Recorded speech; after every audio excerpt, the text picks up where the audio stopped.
Assalamualaikum warahmatullahi wabarakatuh. Waalaikumsalam warahmatullahi wabarakatuh. Yang terhormat Bapak Firman Setiawan SHI MEI selaku dosen pengampu teori ekonomi mikro, dan tak lupa juga teman-temanku seperjuangan. Di sini kami akan mempresentasikan hasil diskusi kami yang berjudul tentang teori permintaan. Materi pertama mungkin bisa langsung memaparkan materinya.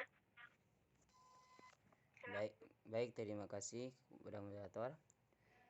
Di sini saya akan menerangkan tentang teori permintaan. Apa sih teori permintaan ini?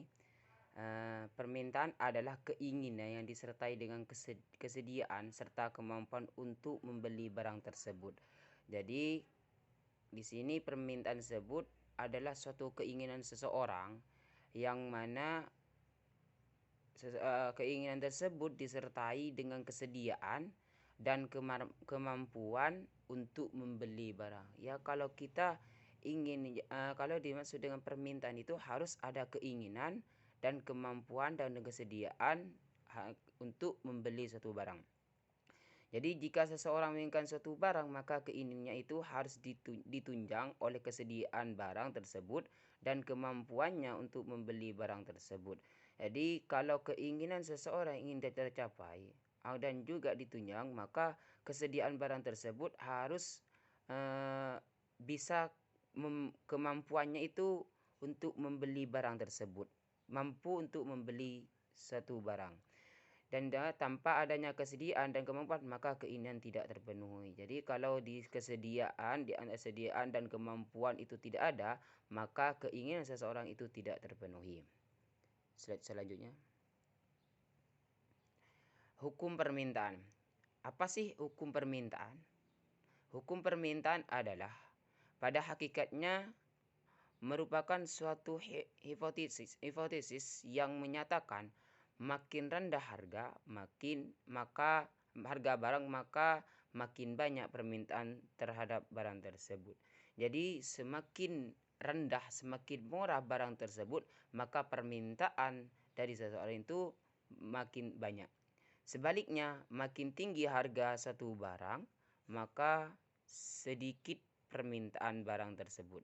Jadi kalau semakin mahal, semakin tinggi satu barang, maka permintaan itu akan semakin sedikit. Dan sifat hubungan seperti itu disebabkan karena kenaikan harga, menyebabkan para pembeli mencari barang lain yang dapat digunakan sebagai pengganti terhadap barang yang mengalami kenaikan harga. Jadi kenapa kok makin tinggi itu semakin rendah permintaan? Karena para pembeli mencari itu barang karena harga tersebut kenaikannya itu semakin tinggi. Jadi harga tersebut semakin tinggi dan juga penyebabnya pembeli mencari barang lain yang lebih murah. Jadi permintaan itu, hukum permintaan tersebut, semakin rendah harga suatu barang, maka semakin banyak permintaan, begitu pula sebaliknya. Terima kasih, saya kembalikan ke moderator.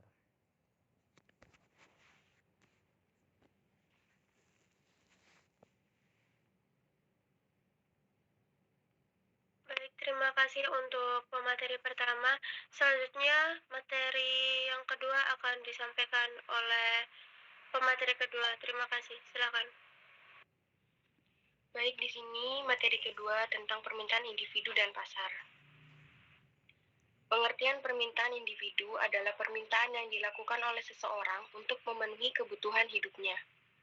Dan permintaan pasar, kumpulan dari permintaan-permintaan perorangan atau individu atau permintaan secara keseluruhan para konsumen di pasar. Nah, hubungan antara permintaan individu dan permintaan pasar ini itu sesuai hukum pemerintah, kuantitas yang diminta. Jika naik, ya naik. Jika harga turun, ya turun, dan sebaliknya. Para ekonom dan kajiannya juga membagi dua kelompok permintaan konsumen sehubungan dengan perilaku konsumsinya, yaitu kelompok permintaan fungsional dan non-fungsional. Dan juga permintaan dapat dibedakan menjadi beberapa kelompok. Yang pertama, permintaan menurut daya beli, dan permintaan menurut jumlah subjek pendukungnya. Selanjutnya,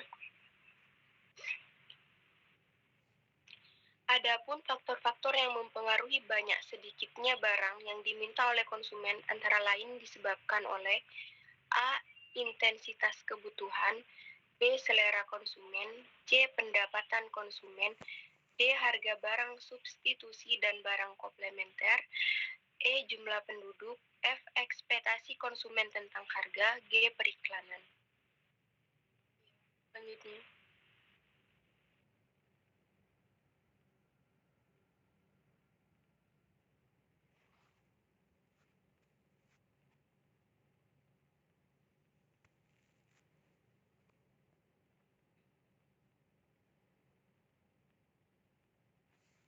saya kembalikan ke moderator. Baik, terima kasih untuk pemateri kedua. Materi selanjutnya akan dibacakan oleh pemateri ketiga. Silakan. Baik, materi terakhir tentang gerakan sepanjang kurva dan perubahan kurva permintaan. Perubahan permintaan dapat dilihat dari dua segi sudut pandang atas perubahan kurva permintaan yang ada. Perubahan kurva permintaan tersebut dapat dilihat dari segi pergerakan sekaligus dari segi perubahan pada kurva permintaan yang ada. Perubahan sepanjang kurva permintaan berlaku apabila harga barang yang diminta menjadi makin tinggi atau makin menurun. Gerakan sepanjang kurva permintaan terjadi apabila harga barang yang diminta semakin tinggi atau menurun. Gambar di samping adalah kurva permintaan pasar terhadap roti dan pada permulaannya harga roti adalah Rp500 dan jumlah barang yang diminta adalah 4.000. Hal ini ditujukan pada huruf R. Namun, jika harga roti menurun menjadi 400 per bungkus, dan hal ini akan berdampak pada permintaan. Dapat dilihat yaitu pada titik R melaju ke titik S.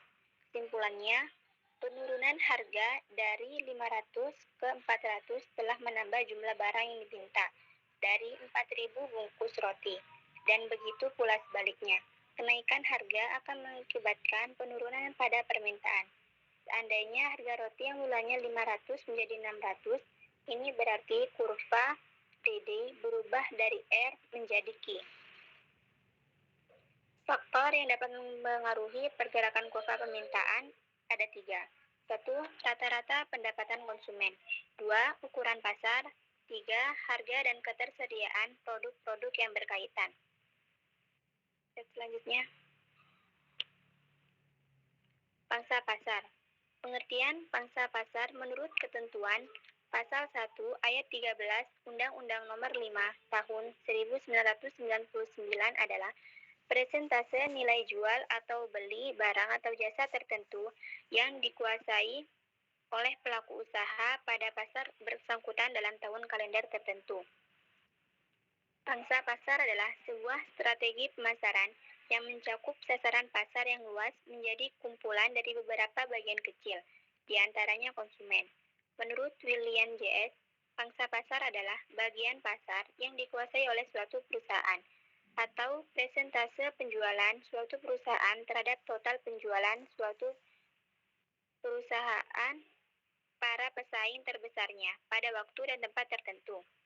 Dari definisi di atas dapat disimpulkan bahwa pangsa pasar adalah besarnya bagian pasar yang dikuasai oleh suatu perusahaan.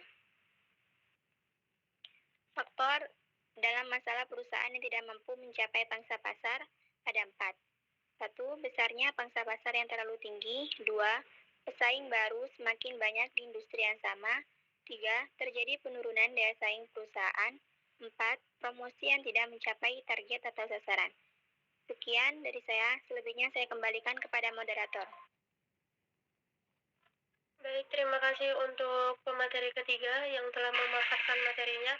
Saya di sini selaku moderator dapat menyimpulkan bahwa teori permintaan menerangkan tentang ciri hubungan antara jumlah permintaan dan harga. Berdasarkan ciri hubungan antara permintaan dan harga dapat dibuat grafik kurva permintaan. Hukum permintaan pada hakikatnya merupakan suatu hipotesis yang menyatakan makin rendah harga barang, maka makin banyak permintaan terhadap barang tersebut. Yang kedua, kenaikan harga menyebabkan pendapatan real pada pembeli berkurang. Pendapatan yang merosot tersebut memaksa para pembeli untuk mengurangi pembelian terhadap berbagai jenis barang dan terutama barang yang mengalami kenaikan harga. Sekian dari kami, kelompok 1. Apabila ada tutur kata yang kurang berkenan, kami mohon maaf yang setulus-tulusnya. Terima kasih. Wassalamualaikum warahmatullahi wabarakatuh. Waalaikumsalam Waalaikumsalam. warahmatullahi wabarakatuh. Waalaikumsalam warahmatullahi wabarakatuh.